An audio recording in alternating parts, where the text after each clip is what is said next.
Hello viewers, अस्सलाम वालेकुम। कैसे हैं आप लोग? उम्मीद करता हूँ खैरियत से होंगे। मेरा नाम सुफियान है और हम ये सीरीज बना रहे हैं कॉर्पोरेट टैक्स के ऊपर।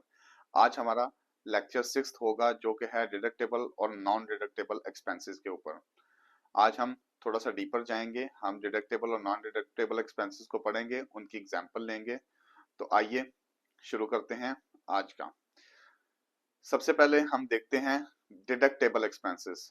मैंने लास्ट टाइम भी बताया था, डिडक्टेबल एक्सपेंसेस वो होते हैं जो आप टैक्स कैलकुलेट करते हुए उनको उनको रेवेन्यू के अंदर से कम कर सकते हैं। वो जो आपका रेवेन्यू होता है उसके अंदर से कम कर सकते हैं, उसको माइनस कर सकते हैं। और जो डिडक्टेबल जो अलाउड होते हैं, ठीक है, जो आपने एक्सपेंस आउट किए होते हैं, तो एफटी कहता है कोई प्रॉब्लम नहीं, इनको एक्सपेंस आउट ही रहने दो, इनको दोबारा वापस ऐड बैक करने की जरूरत नहीं है। ये अगर उसके अंदर से माइनस हो चुके हुए हैं तो इनको हुआ रहने दो, इनको वापस ऐड बैक करने की जरूरत नहीं है, ये हम आपको अलाउ करते हैं।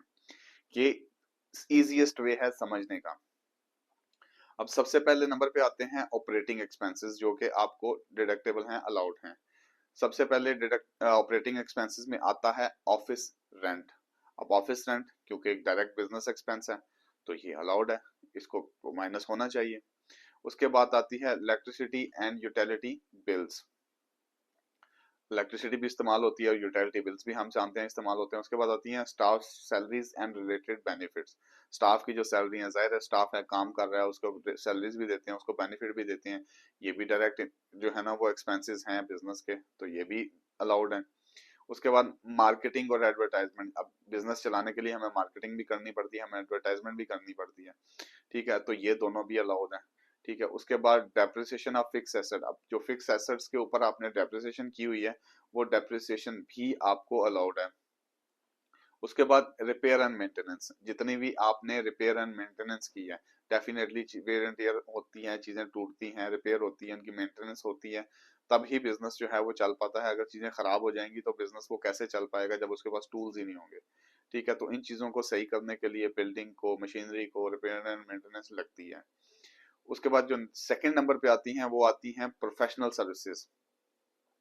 प्रोफेशनल सर्विसेज वो होती हैं जब हम फी पे करते हैं किसी भी कंसल्टेंट को, किसी को मशवरा लेने के लिए, अकाउंटेंट्स को बाहर के अकाउंटेंट होते हैं, हम उन्हें मशवरा देते हैं, हम उनसे कुछ काम करवाते हैं। उनके लिए ऑडिटर्स को, जो हमें इन ऑडिटेड अकाउंट्स के ऊपर ट्रू एंड फेयर व्यू, जो हमें अपना ओपिनियन देते हैं। लॉयर्स को, जो हमारे केसेस को और किसी भी किस्म की लीगल लायबिलिटी को, इन चीजों को संभालते हैं।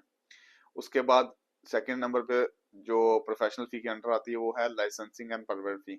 अब लाइसेंस, यूएई के अंदर बिजनेस करने के लिए आपको लाइसेंस बनाना बहुत जरूरी है, और डिफरेंट किस्म के लाइसेंसेस और परमिट आपको डिफरेंट रिलेटेड टू बिजनेस होते हैं जो आपको लेने पड़ते हैं और आपको उनके लिए पे करना पड़ता है।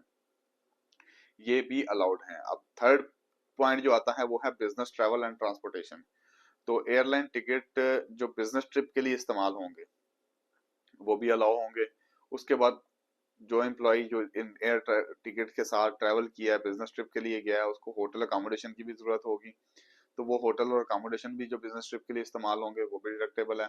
लोकल ट्रांसपोर्ट जो स्टाफ और डिलीवरी के लिए इस्तेमाल होगी वो भी अलाउड होगी, लेकिन उसमें एक इम्पॉर्टेंट चीज है कि जो पर्सनल ट्रैवल कॉस्ट है, पर्सनल ट्रैवल वो बिल्कुल अलाउड नहीं है, वो इसमें से एक्सक्लूडेड होना चाहिए। फोर्थ नंबर पे आता है कॉस्ट ऑफ सेल्स और जो गुड सोल्ड या कॉस्ट ऑफ सेल आता है। इसमें raw material, raw material allowed है। इंपोर्ट एंड एक्सपोर्ट ड्यूटीज, जितनी भी इंपोर्ट एक्सपोर्ट ड्यूटीज हैं वो अलाउड हैं। फ्रेट एंड शिपिंग चार्जेस, जो आपके सामान लाने और ले जाने के चार्जेस हैं वो भी इसमें से अलाउड है। फिफ्थ नंबर पे आते हैं हमारे बैंक चार्जेस और फाइनेंशियल फी। बैंक चार्जेस, अब बैंक अकाउंट की जो मेंटेनेंस के चार्जेस होते हैं, जो हम नॉर्मली हम यूए के अंदर जानते हैं कि बिजनेस अकाउंट मेंटेन करने के कुछ मंथली चार्जेस होते हैं, 100 200, डिपेंड करता है कि आपने कौन सा पैकेज लिया हुआ है, उस पैकेज के मुताबिक आप डिफरेंट सर्विसेज ले रहे होते हैं। वो सर्विसेज के ऊपर बैंक अकाउंट की मेंटेनेंस चार्जेस आते हैं जो हर महीने आपके अकाउंट से डिडक्ट होते हैं, वो आपको अलाउड है। इंटरेस्ट ऑन बिजनेस लोन, अच्छा, बिजनेस लोन जो आपने लिया हुआ है उसके ऊपर जो आप इंटरेस्ट पे करते हैं वो भी अलाउ है, लेकिन इसमें भी कुछ सर्टेन कंडीशंस होती हैं जिनको हम मजीद, जब हम इसको मजीद एक्सप्लोर करेंगे तो हम देखेंगे। फिलहाल आपके लिए यही है कि इंटरेस्ट जो बिजनेस लोन के ऊपर लिया हुआ है वो भी अलाउड है। सॉफ्टवेयर और सब्सक्रिप्शन, अच्छा, सॉफ्टवेयर में क्या आता है? सबसे पहले तो आता है अकाउंटिंग सॉफ्टवेयर। जो आपने अकाउंटिंग सॉफ्टवेयर लिया होता है उसकी जो सब्सक्रिप्शन होती है, जो एनुअल पेमेंट होती है, उसके वो जो होती है वो भी अलाउड होती है। फिर जो आपने कोई ईआरपी सिस्टम लिया होता है, एंटरप्राइज रिसोर्स प्लानिंग की होती है, वो प्लानिंग के लिए आपने सॉफ्टवेयर लिया होता है, उस सॉफ्टवेयर के पर भी जो आपको जो सब्सक्रिप्शन देनी पड़ती है, जो आपको पे करना पड़ता है, वो भी अलाउड है। उसके अलावा डिजिटल सब्सक्रिप्शन जो बिजनेस पर्पज के लिए ली होती हैं, डिफरेंट होती हैं, Canva, etc, different kind of subscription आपने ली होती हैं, जो आप यूज कर रहे होते हैं अपने बिजनेस की रन करने के लिए, अपने बिजनेस में चीजों को यूज करने के लिए, तो वो सारी सब्सक्रिप्शंस जो इसके अंदर आ रही हैं वो अलाउड हैं। उसके बाद इंश्योरेंस प्रीमियम्स, अब जितनी भी किस्म की बिजनेस इंश्योरेंस होती है, बिजनेस इंश्योरेंस में कौन सी आती है? प्रॉपर्टी इंश्योरेंस आती है, प्रॉपर्टी ऑल रिस्क इंश्योरेंस आती है, लाइबिलिटी इंश्योरेंस आती है, एम्प्लॉय इंश्योरेंस आती है। ये सारी इंश्योरेंस जो होती हैं, क्योंकि ये डायरेक्टली यूज हो रही होती हैं बिजनेस के लिए, तो ये भी अलाउड होती हैं। उसके बाद 8वें नंबर पे आता है ट्रेनिंग एंड डेवलपमेंट। अब ट्रेनिंग एंड डेवलपमेंट कोई कोर्सेज हैं, आपके जो एम्प्लॉयज आपके पास काम कर रहे हैं, आप उन्हें की स्किल्स के लिए, आप उनकी स्किल डेवलपमेंट के लिए जो कोर्सेज करवाते हैं, वो कोर्सेज भी आपको अलाउड है कि आप इन कोर्सेज का भी जो है वो अलाउ कर सकते हैं। उसके बाद अब हम देखते हैं नॉन डिडक्टेबल एक्सपेंसेस, ऐसे तमाम एक्सपेंसेस जो आप उसमें से डिडक्ट नहीं कर सकते। आपने अगर वो अपने एक्सपेंसेस में डाले हुए हैं तो आपको वो एक्सपेंसेस वापस करने पड़ते हैं। ठीक है, तो इसमें डिफरेंट तरह के एक्सपेंसेस हैं जो हम अपने टैक्सेबल इनकम से रिड्यूस नहीं कर सकते, तो हमें वो वापस ऐड बैक करने पड़ते हैं अगर हमने डिडक्ट किए भी हों तो।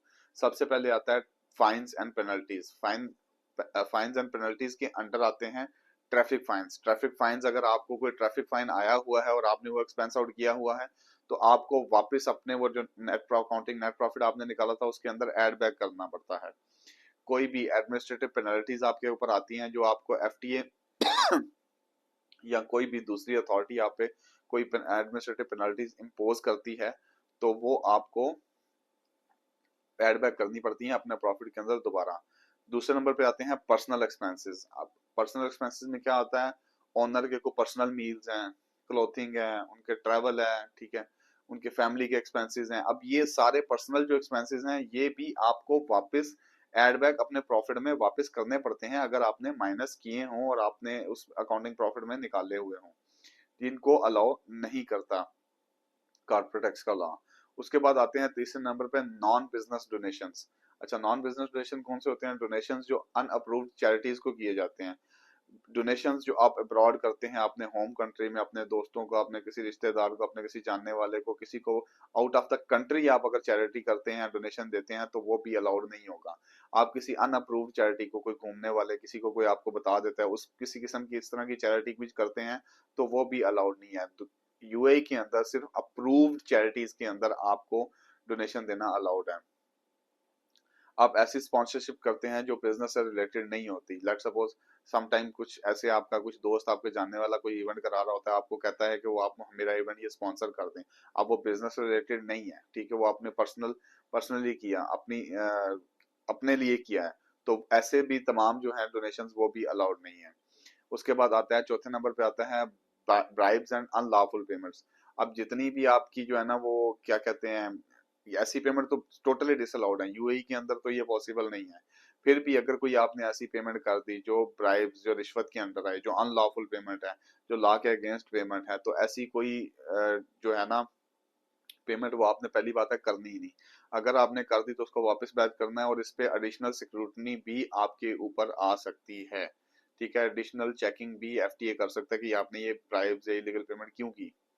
ठीक है, over the limit entertainment expenses आता है हमारे 5वें नंबर पे। अब इसमें क्या है कि एंटरटेनमेंट एक्सपेंसेस जो हैं वो सिर्फ 50% अलाउड हैं, वो भी कस्टमर, सप्लायर्स या एम्प्लॉयज के लिए जो आपने किए हुए हैं उसका सिर्फ 50% अलाउड है। Like meals, hospitality, ticket to events, ऐसी चीजें अगर आप अपने एम्प्लॉयज को, अपने कस्टमर्स को, अपने सप्लायर्स को पे कर रहे हैं, तो उसका भी सिर्फ आप 50% जो है वो डिडक्टेबल है। बाकी 50% आपको वापस अपने प्रॉफिट के अंदर एड बैक करना पड़ता है। तो ये तो थी हमारी डिटेल्स ऑफ डिडक्टेबल और नॉन डिडक्टेबल एक्सपेंसेस। उम्मीद है आपको इसमें समझ आया होगा कि कौन कौन से हैं। अब आगे हम देखते हैं एफटीए की एक्सपेक्टेशंस जो होती हैं डॉक्यूमेंटेशन के ऊपर। तो एफटीए कहता है कि एक्सपेंस, डिडक्टेबल एक्सपेंसेस को प्रूव करने के लिए आपको आइटमाइज्ड इनवाइसेस और रसीट्स, ये दोनों चाहिए होंगी। प्रॉपर आइटमाइज्ड इनवाइसेस और रिसीट्स आपको संभाल के रखनी है, ये अपने डिडक्टेबल एक्सपेंसेस को साबित करने के लिए। फिर उसके ऊपर प्रॉपरली मेंशन होना चाहिए कि उनका पर्पस क्या था, वो अकाउंटिंग मेमो उसके ऊपर होना चाहिए, अकाउंटिंग वाउचर उसके होना चाहिए, रिसीट होनी चाहिए, वो डिटेल होना चाहिए कि इस एक्सपेंस का मकसद क्या था, ताकि एफटीए जान सके कि आपने वो एक्सपेंस किस लिए किया हुआ था। और आपने इंश्योर करना है कि ये जो रिकॉर्ड है ये करेक्ट कैटेगरी के अंदर जो है आना चाहिए। एफटीए जो है ना वो डिसअलाउ कर देगा अगर उसे लगा कि कोई भी एक्सपेंस जो है वो आपका पर्सनल है, उसे फील हुआ कि ये आपका एक्सपेंस पर्सनल है, तो वो सी स्ट्रेट अवे डिसअलाउ कर देगा।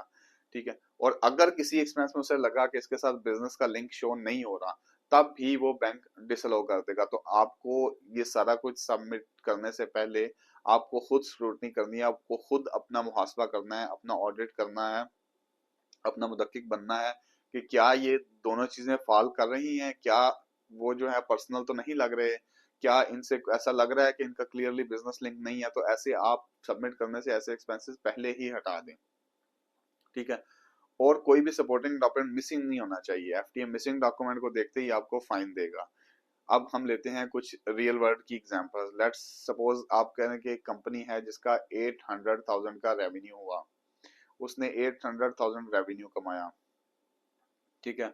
उस रेवेन्यू में से उसने क्या किया, 200,000 cost of good sold minus की, जो कि अलाउड है।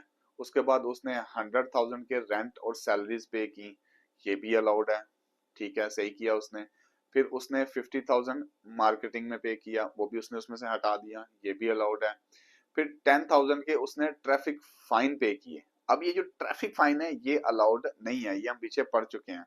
और 20,000 डायरेक्टर ने अपनी पर्सनल वेकेशन के ऊपर खर्च किए, ये भी डिसअलाउड है, ये भी अलाउड नहीं है। तो हम इनको प्रैक्टिकली देखते हैं। देखें, 800,000 उसने रेवेन्यू कमाया, उसमें से 200,000 प्लस 200,000 जो कॉस्ट ऑफ गुड सोल्ड का था, प्लस 100,000 जो सैलरीज और रेंट का था, प्लस 50,000 जो कि उसका क्या कह लें मार्केटिंग का था। ठीक है। फिर उसने 10,000 जो उसका ट्रैफिक फाइन का था, फिर 20,000 जो डायरेक्टर ने अपना लिया हुआ था, वो मिला के टोटल उसने बनाया 420,000 टैक्सेबल उसने प्रॉफिट निकाला हुआ था। अब ये सारा निकाला हुआ था और हमें पता है कि कौन सी चीज अलाउड है और कौन सी चीज अलाउड नहीं है। अब वो जो उसने निकाला था 420,000 प्रॉफिट, सबसे पहले उसके अंदर जो ट्रैफिक फाइन और जो डायरेक्टर के पर्सनल एक्सपेंसेस हैं, यानी 10,000 ट्रैफिक फाइन और 20,000 डायरेक्टर के पर्सनल एक्सपेंसेस, टोटल 30,000 वापस एड बैक हो जाएगा, जो उसने पहले टैक्सेबल प्रॉफिट 420,000 निकाला हुआ था। 420,000 प्लस 30,000 कितना हो जाएगा, 450,000 हो जाएगा। यानी जो चीजें अलाउड थी वो उसने माइनस कर दी 800 में से, और बाकी बचा 420,000, उसमें एड बैक कर दी वो चीजें जो उसने गलत अलाउ की हुई थी, जो कि 30,000 की थी। तो हमारा जो टैक्सेबल प्रॉफिट निकलेगा वो निकलेगा 450,000। अब 450,000 जो पहला 375,000 होगा, फर्स्ट वन, उस पे लगेगा 0%, यानी वो थ्रेशोल्ड होगा जो हमें अलाउड है। अब 375 एट द रेट ऑफ 0%, तो वो हो जाएगा 0। अब ये 450 में से जब आप 375,000 निकालेंगे तो बाकी जो आपके पास बैलेंस बच जाएगा वो होगा 75,000 का। अब 75,000 के ऊपर 9% आप कॉर्पोरेट टैक्स का रेट लगाएंगे, जो कि थ्रेशोल्ड से ऊपर 75,000 है उसके ऊपर 9% का रेट लगेगा। और आपकी जो टैक्स लायबिलिटी निकलेगी वो 6750 होगी, 6,750 आपकी टैक्सेबल लायबिलिटी निकलेगी, जो टैक्स आपको एफटीए को पे करना होगा। अब इसमें कॉमन मिस्टेक्स हैं, थोड़ी सी कॉमन मिस्टेक हैं जिनके बारे में हम पढ़ते हैं कि कॉमन मिस्टेक है जो आपने अवॉइड करनी है। सबसे पहली कॉमन मिस्टेक है, हम मिक्स करते हैं पर्सनल और बिजनेस अकाउंट्स दोनों को साथ में। ठीक है। फिर क्या करते हैं हम मील्स और एंटरटेनमेंट कॉस्ट जो होती है उसको 100% ही ले लेते हैं। फिर फैमिली कार यूज कर रहे हैं तो उसे फैमिली कार को भी एज अ कंपनी एक्सपेंस के तौर पर कर लेते हैं। फिर जो नॉन वेरीफाइड चैरिटी डोनेशंस होते हैं ये भी हम डिडक्ट कर लेते हैं। तो ये गलतियां, ये मिस्टेक्स आपको नहीं करनी। आपको पर्सनल और बिजनेस एक्सपेंस अलग रखने हैं, आपको मील्स एंड एंटरटेनमेंट 50% करना है, आपको फैमिली की गाड़ी के एक्सपेंसेस जो हैं वो अलाउड नहीं है, आपको नॉन वेरीफाइड चैरिटी डोनेशंस को वापस ऐड बैक करना है। तो ये गलती आपने नहीं करनी। तो आज के लेक्चर की हम समरी कंक्लूड करते हैं। समरी ये है कि आपने सिर्फ वही जो होली और एक्सक्लूसिवली बिजनेस रिलेटेड एक्सपेंसेस हैं वही आपको अलाउड है, दूसरा कोई एक्सपेंस आपको अलाउड में भी अलाउड नहीं है। ठीक है, तो होली बिजनेस एक्सपेंसेस ही आपको अलाउड है। प्रॉपर डॉक्यूमेंटेशन आप मेंटेन रखें और आपके पास क्लियर जस्टिफिकेशन होनी चाहिए। उसके अलावा आप जो एक्सपेंसेस हैं उनको कैटेगराइज रखें, उनकी कंप्लायंस प्रॉपर रखें, अपने रिकॉर्ड को प्रॉपर रखें। तो ये थी आज के लेक्चर की समरी। अब नेक्स्ट लेक्चर के अंदर हम इंशाल्लाह टैक्स ग्रुप और लॉस रिलीफ और इन चीजों पे हम पढ़ेंगे। मेरा प्रीवियस लेक्चर आपको राइट साइड पे मिलेगा। अगर आपका कॉर्पोरेट टैक्स से रिलेटेड या किसी भी टैक्स से रिलेटेड या किसी भी अकाउंटिंग मैटर में आपको कोई मसला पेश आ रहा है और आप कुछ भी पूछना चाहते हैं तो मेरा ईमेल डिस्क्रिप्शन में दिया गया होता है, आप मुझे ईमेल कर सकते हैं, आप मुझे कमेंट्स डाल सकते हैं। I was always waiting for you. मेरा प्रीवियस लेक्चर सुनिए, मेरे चैनल को सब्सक्राइब कीजिए, लाइक कीजिए, शेयर कीजिए और बेल आइकन को दबाइए ताकि आप आने वाले लेक्चर्स को भी देख सकें और कॉर्पोरेट टैक्स को समझ सकें। कॉर्पोरेट टैक्स इस वक्त बहुत इंपॉर्टेंट है, जिसे समझना बहुत जरूरी है और टाइम बहुत कम रह गया है, स्पेशली उन लोगों के लिए जिन पे ऊपर पेनल्टी आ चुकी है, उनके लिए टाइम बिल्कुल नजदीक आ गया है। 30 यानी 7th मंथ 31 जुलाई तक आपको अगर अपना फाइन माफ करवाना है तो आपको फाइल करना पड़ेगा। नॉर्मली ये 9 मंथ्स है, 9 मंथ्स के अंदर आपको खत्म करना है, तो आप जब तक इसको समझेंगे नहीं आप खत्म नहीं कर पाएंगे।